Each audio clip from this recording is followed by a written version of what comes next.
Sa gitna ng umiinit na mga usaping politikal, malalaking kilos protesta at mga usap-usapang may kaugnayan sa umano'y destabilisasyon, nararatiling iisa ang mensahe ng security sector ng pamahalaan.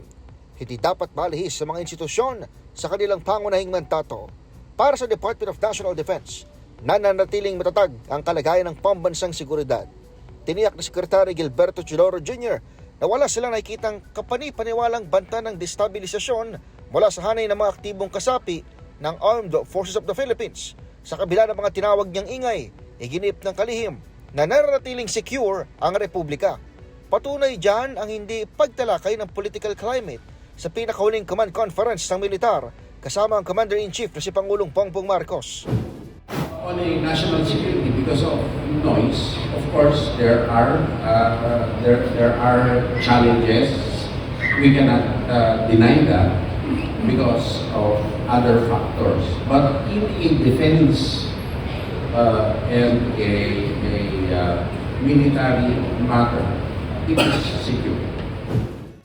Bago naman italaga, si General Antonio Navarrete, inamin na kare-retiro lamang ng AFP Chief of Staff na si General Romeo Brawner Jr. Maging sa kanya ay may nagtatanong kung totoong bumaliktad ang mga sundalo sa gobyerno. Bahagya kasi nadamay ang AFP sa mga politiko tulad na lamang ng madelay ang promotion ng ilang key military heads at hindi pagkakaratify sa ilang military deal dahil sa nangyaring deadlock sa liderato ng Senado. Pero muling iginiit ni Brawner na bagamat hindi bulag, PP o bingi ang AFP, ayaw nilang madiskaril sa kanilang tungkulin. Of course, nakikita namin yung nangyayari sa ating bansa. Hindi naman po kami bulag o hindi rin kami bingi. We know what is happening. Pero hindi naman po namin mandato na makialam sa politika. That is not our mandate. Habang umiingay ang politika sa loob ng bansa, mas nakatuon naman ngayon ang AFP sa isang mas malaking hamon, ang pagpapatibay ng external defense posture. Patuloy ang pagpapatrolya sa West Philippine Sea, pagpapalawak ng maritime domain awareness at pagsasagawa ng magkasanib na pagkasanay gaya ng balikatan kasama ng mga kaalyadong bansa, bagay na sinaksihan ng personal ng DZRH News. Ngunit habang hinahasa ng militar ang panlabas sa depensa, nakalalay pa rin sila sa hamong kinakaharap ng Philippine National Police sa usapin ng internal peace and order. Sunod-sunod ang malalaking pagtitipon at kilos protesta nitong mga nakalipas na buwan, kasama na ang mga rally ng United People's Initiative, serye ng tinaguriang trillion peso march at ang malawakang pagtitipon ng Iglesia ni Cristo. Bagamat tila iisa ang layunin ng mga kilos protesta kontra korupsyon, magkakaiba naman ang naging mga itsura ng mga ito.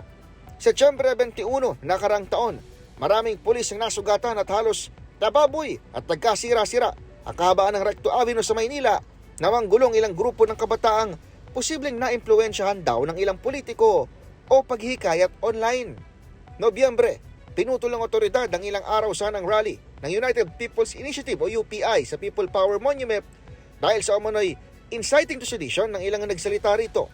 Kalaunan, inaresto ng PNP ang isa sa mga lider ng UPI, isang retired general na si Romeo Poquis, sa bisa ng warrant na inilabas ng Quezon City Regional Trial Court. Dito lamang Hunyo hanggang entrada ng Hulyo, kahit may intel na sa posibleng pagkilos noong araw ng kalayaan, ginulat pa rin ng religious group na INC ang Metro Manila nang biglang harangan ng EDSA at magsagawa ng protesta, bagay na pinutulam din ang permit sa ikatlong araw bago dinala ng grupo sa lungsod ng Maynila. Ayon kay PNP Chief Police General Jose Melencio Nartates Jr., kasabay na parating pagsubok at pagkwestiyon sa kanilang maximum tolerance, hindi rin dapat magpalihis ang kapulisan sa partisan politics. Let me remind all personnel to remain impartial, disciplined, and faithful to your oath. We do not serve personalities or political interests. We serve the Constitution. Ngunit hindi lamang mga malawakang pagkilos ang tinututukan ng pambansang pulisya.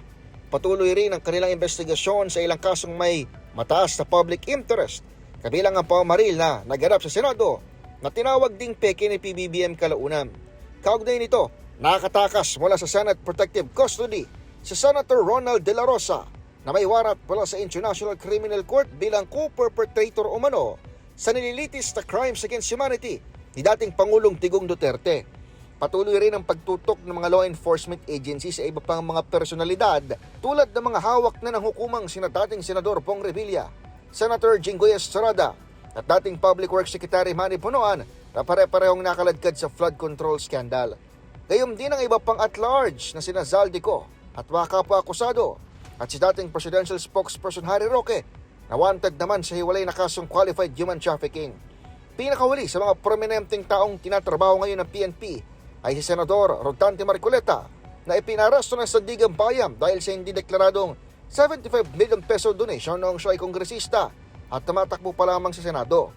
Nalagay pa nga sa hot water ang pulisya nang questionin ng anti-graft court kung bakit natagalan ng hospital arrest sa 72 anyos na mambabatas na pinahintulutan pang madalaw ng mga kaalyadong sina Vice President Sara Duterte at Senador Robin Hood Padilla. Ngunit habang nagpapatuloy ang mga pambansang investigasyon, hindi rin nawawala ang malawak ding trabaho ng PNP sa pang-araw-araw na pagpapanatili ng kapayapaan at kaayusan sa mga komunidad. Report ni Nartates, patuloy ang pagbaba ng bilang ng focus crime sa bansa na bumagsak ng higit sa 30% kasabay ng pagpapatupad ng Safer Cities Initiative na nagpapalawak ng police visibility sa mga paaralan, transport hub, business district, pamilyahan at iba pang lugar na madalas puntahan ng publiko.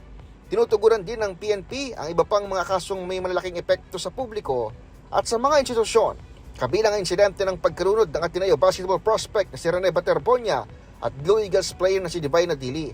Gayon din ang iba pang mga kaso ng karahasan sa ibang paaralan, kasama na ang kung ituring ay unang mass school shooting sa kasaysayan ng bansa na nagganap sa Tacloban City.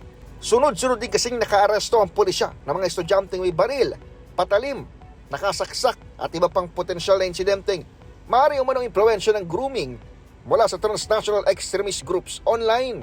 Sa kabuuan, magkaiba man ang saklaw ng kanilang tungkulin, iisa ang layuning isinusulong ng mga pangunahing institusyong pansiguridad ng Pilipinas. Habang nakatutok ang AFP sa pagtatanggol sa soberanya, teritoryo at pambansang seguridad laban sa mga panlabas sa banta, patuloy namang ginagampanan ng PNP ang pagpapanatili ng kapayapaan, kaayusan at pagpapatupad ng batas sa loob ng kapuluan. Sa gitna ng maingay na usaping politikal, malalaking pagtitipon at mga kasong mataas na interes ng publiko, iginiit ng defense and law enforcement sector na nararatiling nakatuon ng bawat institusyon sa kanilang mandato.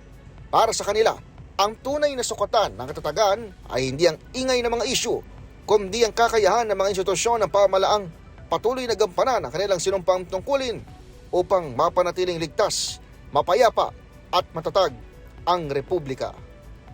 Para sa SONA 2026, ako si Edniel Parrosa ng DZRH. Una sa Pilipinas, una sa Pilipino.